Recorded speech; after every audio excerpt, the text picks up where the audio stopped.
plus I4 moins I1, ok, est égal à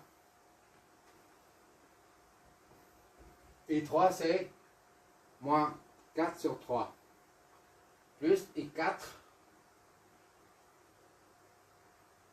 c'est là, 7 ampères, moins I1, moins 1 sur 5, d'accord, moins I1, soit I4 moins I1 égale à 5, moins I1, I1 c'est ça, moins et moins ça fait plus, ça donne I5 est égal à combien ça, on va voir ça, moins 4 sur 3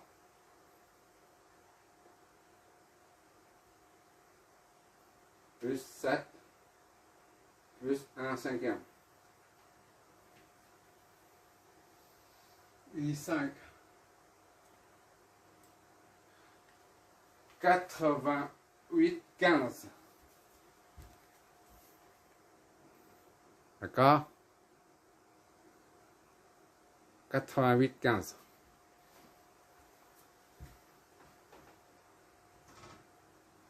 Sur 15 ampères, ou bien en décimale 5,86. 5,87 ampères. Là, par contre, c'est positif, il n'y a pas de signe moins. D'accord? Tous les autres courants sont négatifs, sauf celui-là. Bon, on vérifie pourquoi c'est négatif ici, c'est 3, et là c'est positif, et pourquoi les tensions sont négatives. On va prendre V1,2, V2,1, V2,1. Vérification. V1,2 est égal à V2 moins V1, d'accord? Est égal à V2, c'est moins 16 sur 3 moins V1. V2, c'est ça. Moins V1, c'est moins 22 sur 3. C'est égal à combien ça? Ça, c'est 2 volts. D'accord? Donc, on voit ici que V21 est égal à 2 volts. Même si ça, c'est négatif. Bien que ça soit négatif, mais la somme, la différence des deux, ça donne 2 volts. On retrouve ici V21 qui est égal à la tension de la source VS, 2 volts. D'accord? Donc, c'est bon comme résultat. Maintenant, pour les courants. Pourquoi ils sont négatifs? On a supposé seulement que I1 va vers le bas. Si on a trouvé I2 est égal à on prend ça voilà, dans l'ordre. On a supposé que ce s'en va. Le courant I1 va vers la droite là. Ce n'était qu'une supposition, de même que celui-là. Tout ça, c'était des suppositions. Si on a trouvé 2, I1 est égal à 2, ça signifie que notre supposition est correcte. Le résultat correspond bien à notre supposition. C'est-à-dire, ce sens a été bien choisi. D'accord? Par contre, quand on trouve un nombre négatif, c'est-à-dire le sens qu'on a choisi n'était pas bon. Il faut inverser le sens du courant. D'accord? Donc, ici, I1, il faut inverser le courant. I1, c'est 1,5. D'accord? Il faut inverser. Et 1 est égal à 1,5. Non, c'est pas 1. 1 sur 5, c'est-à-dire 200 milliampères. 200 milliampères. D'accord? Il faut inverser là. Parce que ça, ce n'est qu'une supposition, mais on a trouvé l'opposé de supposition. L'opposé, c'est dans ce sens. Le signe nous renseigne sur le sens du courant et de la tension. Le signe nous renseigne sur le sens. D'accord? Donc, I1 circule dans cette direction-là. On va contrôler tout ça. Bon, I2, c'est négatif aussi. C'est-à-dire, notre supposition de départ n'était pas correcte. On doit inverser le sens de I2. D'accord? Inverser I2.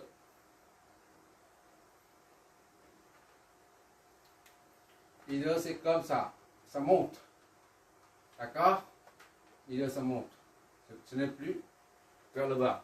I2 est égal à 11 sur 3. D'accord? On dit que le moins devant là a été pris en compte en inversant le sens. D'accord? De même que I3, on a négatif là, moins 4 sur 3 ou moins 1,33. Il faut inverser le courant de I3. Voilà. I3 s'oriente donc vers le haut. D'accord? I3 est égal à le sens, le moins permet d'inverser le sens. Maintenant, on met 4 sur 3 ampères.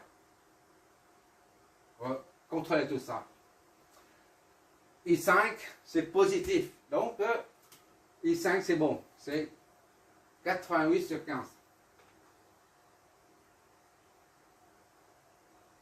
Ampères. D'accord? I5, notre supposition de départ est correcte. On n'a pas inversé. On inverse seulement quand on voit un signe moins. Bah, on va contrôler tout ça, ce qu'on vient de dire, pour confirmer notre raisonnement. I0 plus I2 doit plus I1. Les trois courants qui arrivent nuls doit être égal à celui qui en sort. D'accord? Égal à I5. On va mettre I0 plus I1 plus I2 est-ce que est égal à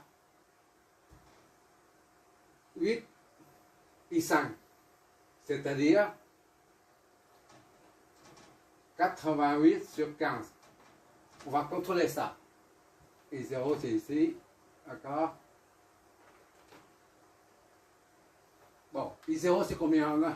Maintenant on regarde dessus, on ne regarde plus ici, parce qu'on a changé les sens. I0 c'est 2. D'accord? Plus I1 c'est, ça c'est 1/5.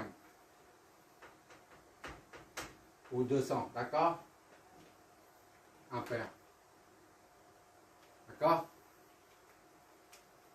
Plus I1 c'est 1/5. Tout est positif. On ne met que des valeurs positives. Il n'y a pas de signe moins devant les valeurs, d'accord? Parce que, voilà, je fais un rappel. En physique, la valeur négative, c'est une valeur qui n'est pas réelle en fait. Comme la température. On dit 20 degrés, c'est par rapport à une référence de 0 relative. Si on dit 0 degrés Celsius, c'est 0 relatif.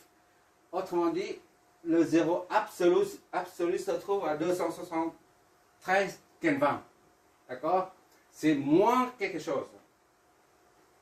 Ici, une valeur physique. C'est quelque chose de réel. Il n'y a pas de moins. On met que des valeurs positives. Tu vois bien ici 7 ampères, 2 ampères, 1 sur 5 ampères, 88 sur 15 ampères. Ici 2 volts. Il n'y a pas de moins devant. De même que 2 ohms, 4 ohms, 10 ohms. Il n'y a que des nombres positifs. D'accord? On vérifie. I0 est égal à 2 ampères. Plus I1, c'est 1 cinquième. Plus I2, il n'y a pas de nombre négatif. I2 c'est 11 sur 3. C'est ça, hein? 11 sur 3, oui, c'est ça. Qu'est-ce que ça nous donne?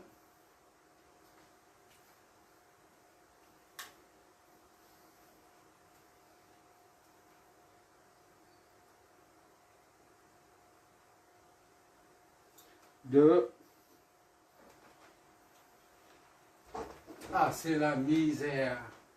La misère du monde. 2 plus 1 cinquième plus 11 sur 3. Ça nous donne 88. Tu vois? 88 sur 15. Donc, c'est bon. Ça, plus ça est bien égal à I5. Ça, c'est confirmé. Ok, d'accord. Ah. Maintenant, on va vérifier dans ce sens-là. I5 plus I3, les deux courants arrivant au nœud, la somme des deux doit être égale à la somme des deux courants qui en sortent. I5 plus I3 doit, oui, I5 plus I3 doivent être égal à I1 moins I4. D'accord, on vérifie ça. I5 plus I3. I3 est que est égal à I1 plus I4. Ah, I5 est égal à 88 sur 15. Il n'y a pas de moins maintenant, c'est fini. Hein. Plus I3. I3, il est où là? I3, c'est là. 4 sur 3.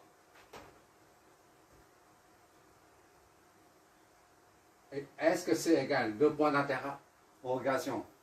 4 sur 3 est égal à I1, c'est 1 cinquième. Plus I4. I4, c'est 7. D'accord? Ça, 88 plus 20 sur 15. D'accord?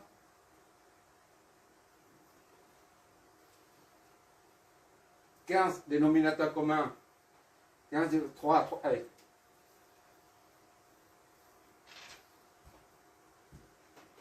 Oui, c'est ça. 88, 15 divisé par 3, c'est 25. 5 fois 4, c'est 20. Voilà. Est-ce que c'est égal à 1 plus 35 sur 5? Ça donne combien ça? 108 sur 15. 36 sur 5.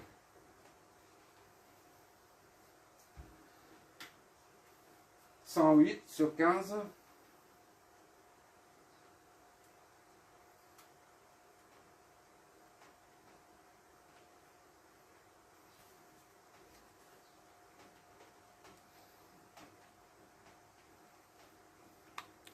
Ah, tu vas voir. Voilà. J'ai mis. D'accord?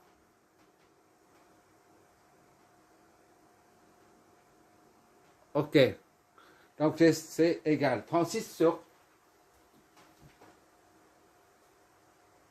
5 est égal à 36 sur 5.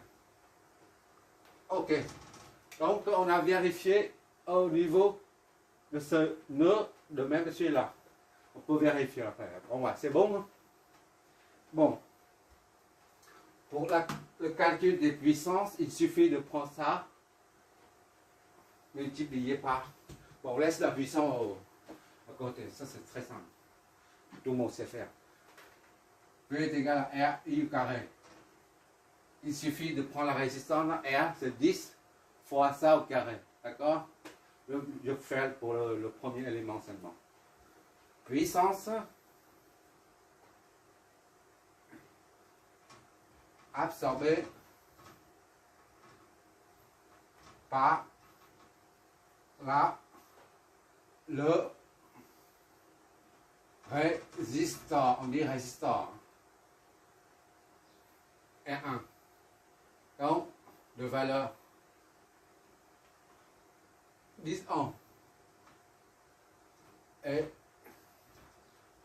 PR1 est égal à R1 I1 au carré, soit R1 c'est 10 fois 1 cinquième au carré.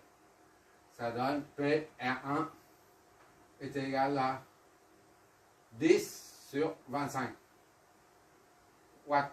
Voilà. C'est la puissance. D'accord? On fait la même chose. R, ça, fois ça au carré, ça, fois ça au carré. La puissance absorbée par le résistor, R1, c'est la puissance dégagée en chaleur. D'accord? Ça, c'est la chaleur qui... Tout ça, c'est la chaleur. De même. Bon. C'est simple. Hein? Ici, on a un circuit avec plusieurs sources de tension et courant. D'accord? Ça a l'air compliqué. Quand on voit plusieurs sources de tension ou de courant, on ne sait pas comment circulent les courants en fait. Surtout au niveau des récepteurs. Ça, on peut dire, voilà, ça sort du pôle plus, ça sort d'ici en suivant le sens de la flèche, de la source de courant. Ici, on va dire, ça sort ici, c'est facile à comprendre. Par contre, tu vois bien ici, ça monte et ici, ça monte aussi. Et ça, au lieu de, on va dire, au début, on dit, ça monte ici, ça va sortir ici, c'est logique. Mais par contre, ici, ça rentre ici, là. Ah, tiens, ça rentre ici et ça monte ici. Alors, on me dit, il n'y a rien ici, comment ça fait? Il y a un courant qui monte ici. Eh bien, c'est surprenant. I2 monte parce que V1 est négatif. Le négatif, là, il est inférieur à 0 volt. D'accord? La différence de potentiel doit être réorientée. D'accord? Mais je n'ai pas fait. Il faut mettre comme ça. V01. D'accord? V01. D'accord? Ça fait ça, V01. D'accord? Puisque, comme j'ai dit, il n'y a pas de signe négatif dans la réalité. Ici, c'est moins. Donc, on met comme ça, c'est 22 sur 3 volts. Ici, c'est 22 sur 3 volts. D'accord? Puisqu'on a inversé le sens de la tension. Pour un récepteur, le sens du courant et le sens de la tension s'opposent. Tu vois bien? Il faut inverser. Quand tu inverses le sens du courant, il faut inverser le sens de la tension. Ici, c'est pareil. Il faut inverser. D'accord? Ça fait ça. Voilà. Puisque V12. Le sens du courant, c'est par là. Donc, il faut inverser. Et ça, c'est pareil, d'accord? Inversé. Voilà. Ça reste tel, puisque la supposition du sens de I5 est correcte. D'accord? La source de tension, c'est toujours la même chose.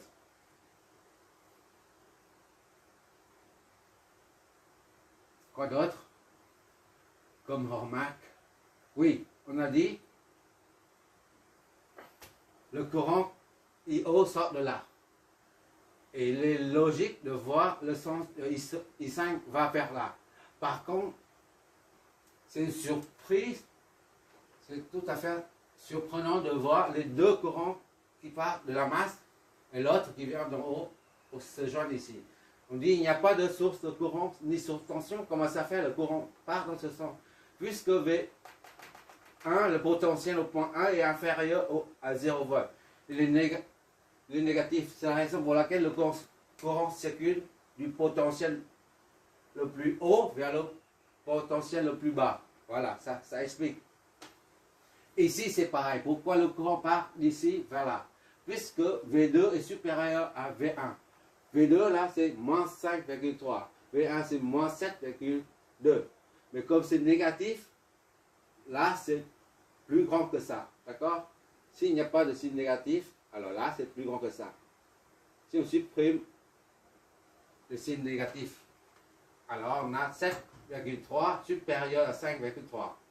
Mais si on donne un signe négatif, 7,3 devient, moins 7,3 devient inférieur à moins 5,3. D'accord? Ça, c'est l'algébrique, ça. Tout ça, c'est l'algébrique. Et quoi d'autre comme remarque? Ici, c'est pareil. Lorsque le courant I arrive ici, et il n'y a pas de source en dessous. Et pourtant, le courant circule vers le haut. Parce que le potentiel V2 est négatif, tandis que V0 est neutre. Donc, 0 est supérieur à moins 5,3. C'est la raison pour laquelle IE3 circule du point 0 jusqu'au potentiel V2. Bon, on a vu des sources de tension dépendantes. Maintenant, on vient de terminer les sources de courant indépendants. C'est pas compliqué. D'accord? Chaque fois, on voit très souvent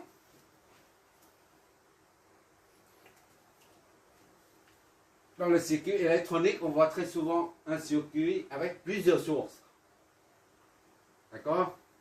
Surtout des sources de courant issues des transistors, des MOSFET, enfin, toutes sortes.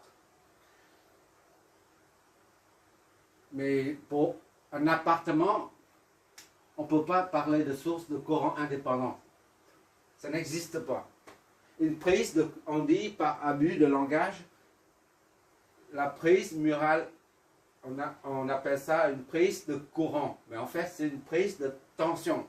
220 volts ou 110 volts aux États-Unis ou au Japon. En France, en métropole, en Europe, c'est 220 ou 230. Voilà. Ce sont des prises de tension. Il ne s'agit pas de prise de courant. Mais tout le monde appelle prise de courant. Comme, j'efface ici, ça c'est terminé. Pour illustrer cet abus de langage, je prends un exemple.